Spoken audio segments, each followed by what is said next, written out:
Hey, what's up, everybody? That was stupid. Hello, everybody. My name's Erica, and welcome back to my channel, Ginger Books.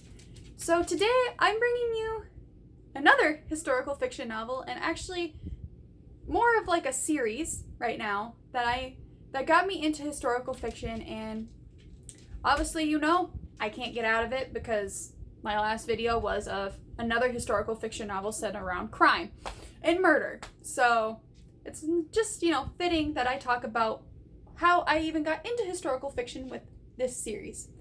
Now, the series I'm talking about is Truly Devious by Maureen Johnson. Truly Devious has two timelines where you're first introduced to a letter that was left at a character's doorstep that was signed called Truly Devious.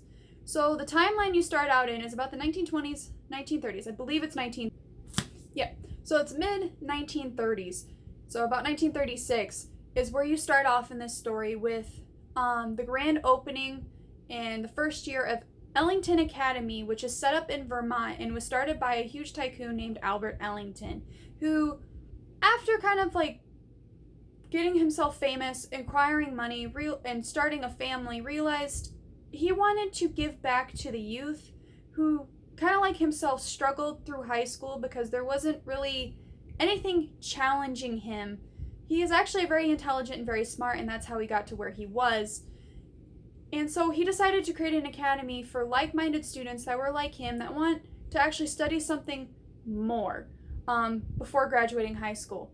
So he started Ellington Academy and started going around and asking students to be a part of his academy. Now, we go into the first year, and something tragic happens where, out of nowhere, Ellington's wife and daughter go missing, and a truly devious letter shows up on his doorstep. Also, to make things even more complicated with the kidnappings, the student ends up showing up murdered in the conservatory. Now, fast forward to the present day, and Stevie, who is our main character that we follow, loves cold cases and murders. And the one thing she wants to do is solve the Ellington cold case and figure out who kidnapped Ellington's wife and what happened to his daughter, because his daughter was also kidnapped, and just wants to solve it. And that be her mission, to prove that she can do this, and to prove her, not just to herself but also her parents, that she can be an agent and work in like detective work. So she ends up applying, and she's surprisingly accepted, because she feels like, since her parents don't really come from money and they're a working class family, she wouldn't get in. But she gets in because she is very smart and intelligent. And she shows up there, and she meets a couple of friends in her home, in the house that she stays in, dormitory. However, to complicate things more, something happens in the present day where a student ends up being murdered, and a note is left to her on her bedroom wall from Truly Devious.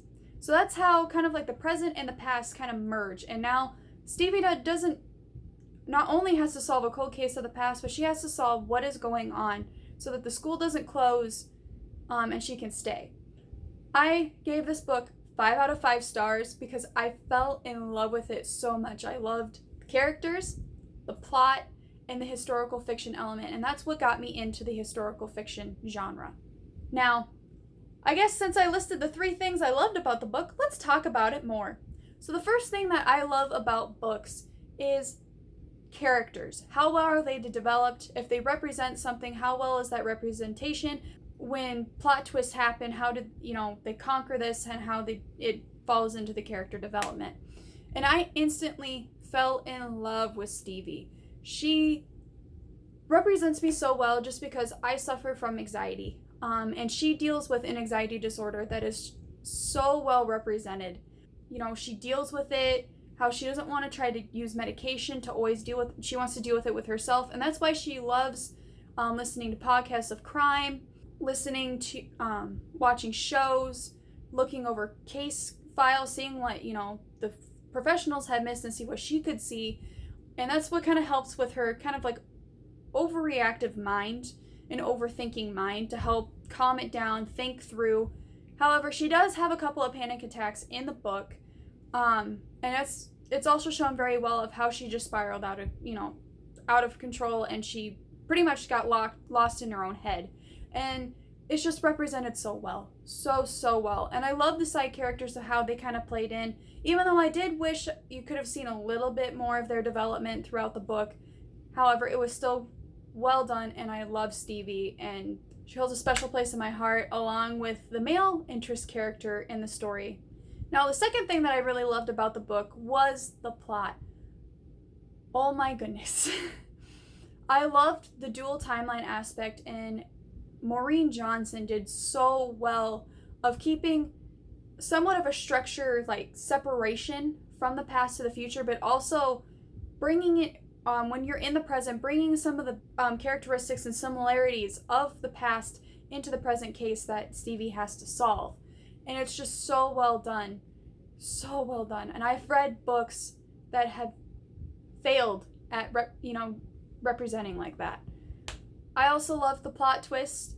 You can kind of predict what happens, but you start getting a lot of conspiracy theories and suspicions of who truly Devious was, and you do find out in the second book who kidnapped Ellington's family, and it kind of throws you for a loop because I didn't expect the person who it was, but when I started kind of going back, I kept sticky notes of kind of facts uncovered and kind of like a mystery solved, and kept tabs on them, and I started seeing it. I'm like, you know what? I actually could see it because it was like here, here, and here, but I don't want to give anything away because then that would be spoiler.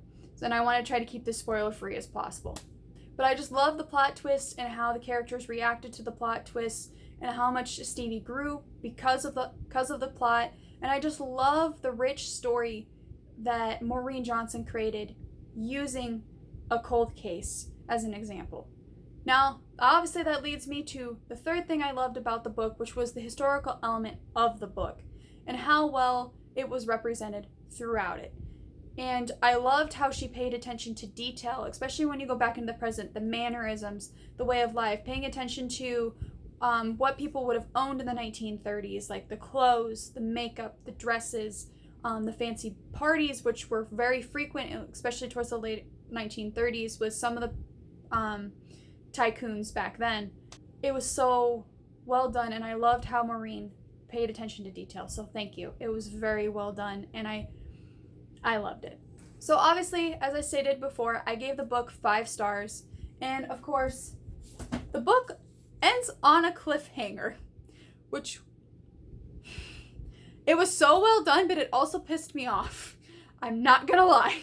So I had to get the second book, The Vanishing Stair, in this, what was a duology until Maureen Johnson released. She will be releasing the final installment, making this a trilogy in January of 2020.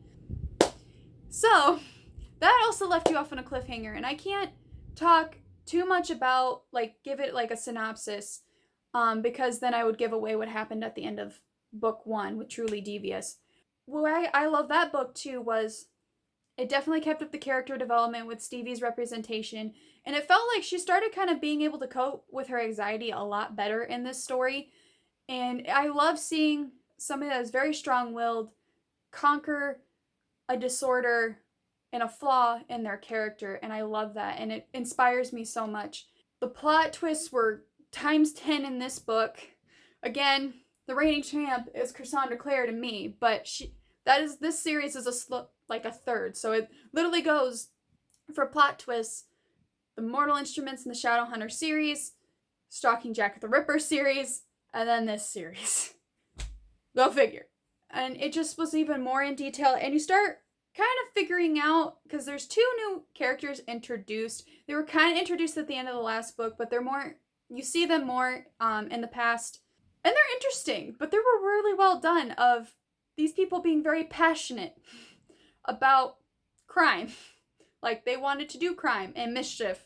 It was so well done. And then the third thing, the historical element, she definitely kept it up, paying attention to detail of, some of the taboo of, these 2 characters liking crime and wanting to do crime and pull off this successful heist or murder or something like that. And still keeping kind of in the second book, you still get the timeline, because you do find out exactly what happens at the end of the book and who Truly Devious is. who truly Devious is and who the kidnapper is, because you find out through this book that truly Devious and the kidnapper are two separate people. So it was really nice, and it kept me on the edge of my seat, and I also gave this book a 5 out of 5, so I cannot wait to start off 2020 right with a really good book and to finish this series. I mean, it's really sad that I'm going to be finishing it, but I love it, and it definitely will be most likely a reread, maybe 1 or 2 times next year. Well, as I said, I gave both of these books 5 out of 5, and I just had to share it with you because it was my favorite series to get into historical fiction, and I have not looked back. Well, without further ado, this is the end of this video. Thank you for watching. Again, if you love what you see, please click that subscribe button down the corner right over here. And then click that bell notification so you will get a notification when I post. And I may decide to, if my schedule is good enough, I may start posting 2 days a week. So it'll be Wednesday and Saturday. If not, definitely look for Saturdays. Thank you so much. You guys have a great day, and I'll see you next time.